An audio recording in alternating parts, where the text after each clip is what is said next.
રાપર તાલુકા પંચાયતની પ્રાગપર સીટ પર વિજયી બનવાની પ્રબળ ઈચ્છાશક્તિ સાથે ઉતર્યા છે ભાજપના ઉમેદવાર ખીમજી વાઘાભાઈ વાવિયા। સ્થાનિક સ્વરાજ્યની ચૂંટણીમાં ભાજપ અને કોંગ્રેસના દાવેદારોએ કાલે ફોર્મ ભર્યા બાદ આજથી પ્રચારની પણ શરૂઆત કરી દીધી છે। ખાસ તો જ્યારે કચકારી ટીવી ન્યૂઝની ટીમ ગ્રાઉન્ડ પર જવા નીકળી ત્યારે સૌપ્રથમ પ્રાગપર ગામે પ્રચારમાં નીકળેલા ગામના સરપંચ ભરતભાઈ પરમાર, તાલુકા પંચાયતના પૂર્વ સભ્ય માનાભાઈ ચાંબરિયા, પૂર્વ સરપંચ દેવરાજભાઈ ચાંબરિયા, આગેવાન માવજી પોલાર, રામજી પોલાર, પરબત વૈદ્ય, કાનજી રાવત, માનાભાઈ વાવિયા, મેઘાભાઈ વૈદ્ય, પ્રેમજીભાઈ પોલાર, પરમાભાઈ રાવરિયા અને ગામમાં ભાજપના ટેકેદારો સાથે મુલાકાત થઈ હતી। એ દરમિયાન સરપંચ ભરતભાઈ પરમારે ધારાસભ્ય વિરેન્દ્રસિંહ જાડેજાએ તાલુકાના વિકાસના જે કામો કર્યા છે એ જોતા ખીમજીભાઈ ચોક્કસથી જીતશે તેવો વિશ્વાસ તેઓએ વ્યક્ત કર્યો હતો। રિપોર્ટ બાય ઘનશ્યામ બારોટ, કચકારી ટીવી ન્યૂઝ, રાપર। નમસ્કાર દર્શક મિત્રો, હું ઘનશ્યામ બારોટ અને આપ જોઈ રહ્યા છો કચકારી ટીવી ન્યૂઝ। ખાસ તો સૌરાષ્ટ્ર સંઘની ચૂંટણીઓમાં બંધારણ થઈ ગયા છે। આજથી કાલે ફોર્મની વિધિ પૂરી થઈ અને ઉમેદવારોએ પોતપોતાનો પ્રચાર પણ ચાલુ કરી નાખ્યો છે। જોકે ફોર્મ ખેંચાવવાની છેલ્લી તારીખ 15 છે, પણ ભાજપ કે કોંગ્રેસના ઉમેદવારોનું ફોર્મ ખેંચાય એવું કે દેખાતું નથી, ચિત્ર એવું કે નજરે નથી ચડતું। મારી સાથે અત્યારે પ્રાગપર તાલુકા પંચાયત સીટના ઉમેદવાર ખીમજીભાઈ વાઘાભાઈ વાવિયા, આ ગામના સરપંચ ભરતભાઈ, પૂર્વ સરપંચ દેવરાજભાઈ, તાલુકા પંચાયતના પૂર્વ સભ્ય માનાભાઈ અને ગામના ઘણા બધા આગેવાનો છે। પ્રાગપર તાલુકા પંચાયત એટલે પ્રાગપર, સોનલવા અને ઉમિયા, આ ત્રણે ગામ આમ જોઈએ તો ભાજપના ગઢ છે। એટલે ખીમજીભાઈની શક્યતાઓ ખૂબ બધી વધી જાય છે। અને બીજું કે અત્યાર સુધી ગામ ઉપર જે સરપંચ હતા કે તાલુકા પંચાયતમાં હતા એનો ટ્રેક રેકોર્ડ નીકળ્યો છે કે એ લગભગ ભાજપ ભેરા છે। એટલે વધારે વાત ન કરતાં આપણે ગામના સરપંચ ભરતભાઈને મળશું। ભરતભાઈ શિક્ષિત છે, સરપંચ છે અને ભાજપથી જોડાયેલા છે। શું કહેશો ભરતભાઈ? ખાસ તો છેલ્લા ઘણી ટર્મથી તમે ભાજપને જીતાડતા આવ્યા છો। જી નમસ્કાર। અત્યારે આપણે ખીમજીભાઈ વાઘાભાઈ વાવિયા પ્રાગપરના ઉમેદવાર છે અને આપણે જોતા ગઈકાલે પણ આપણે મહાસભા હતી, જોતા એટલી પબ્લિક હતી અને જે અત્યારની સરકાર કામગીરી કરી રહી છે, આપણે માન્ય શ્રી ધારાસભ્ય વિરેન્દ્રસિંહ જાડેજાના વડપણ હેઠળ હાલ આપણે 8,000 કરોડના રાપર તાલુકાને કામો મળ્યા છે ને હમણાં જ આપણે સૈદ્ધાંતિક મંજૂરી મળી, જેમાં અમારા આ વિસ્તાર નર્મદાથી બાકી હતો એમાં પણ પાણીની પાઇપલાઇનથી તળાવો ભરાવાનું કામ ચાલુ।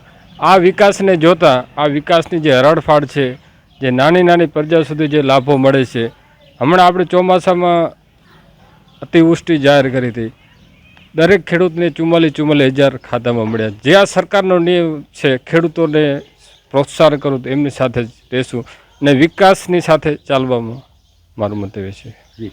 ખાસ તો દર્શક મિત્રો, ખીમજીભાઈ LICથી જોડાયેલા છે, એટલે કે વીમા એજન્ટ છે અને જનરલી વીમા એજન્ટો એટલે સતત પ્રજાથી સંપર્કમાં રહેવાવાળી એક એવી વ્યક્તિ કે જે પ્રજાનો વિશ્વાસ કેળવે છે। પ્રજા એના માથે ભરોસો કરી અને પોતાની મરણ મૂડી સમાન રૂપિયાનું રોકાણ કરતી હોય છે। એટલે ખીમજીભાઈ ખાસ તો તમારા સંપર્કો બહુ બધા છે। તાલુકા પંચાયતમાં અત્યારે કાંઈ લાંબુ જ્યાં સુધી બાપુ ધારાસભ્ય છે ત્યાં સુધી કરવા જેવું રહેતું નથી, કારણ કે અહીંયા ખાસ તો ભરતભાઈ બાપુના આવ્યા પછી પર ડે આપણને સમજી લો કે 7 કરોડ રૂપિયા પર ડે મળે છે।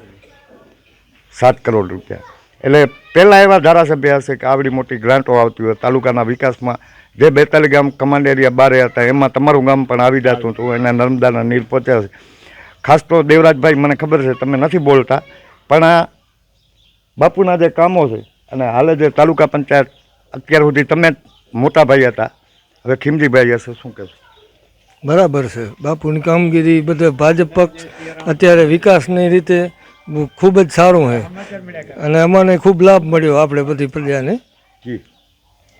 તો અમારી શુભેચ્છા છે કે ઉમેદવારને બધા સાથે મળીને જીતાડશું। બરાબર છે। શું ખાસ તો મુંબઈવાળા અહીંયા બહુ બધા આવતા હોય છે, એટલે આપણે મુંબઈવાળાને પણ મળશું। ખીમજીભાઈએ ઉમેદવારી નોંધાવી છે તાલુકા પંચાયતમાં, શું કહેશો?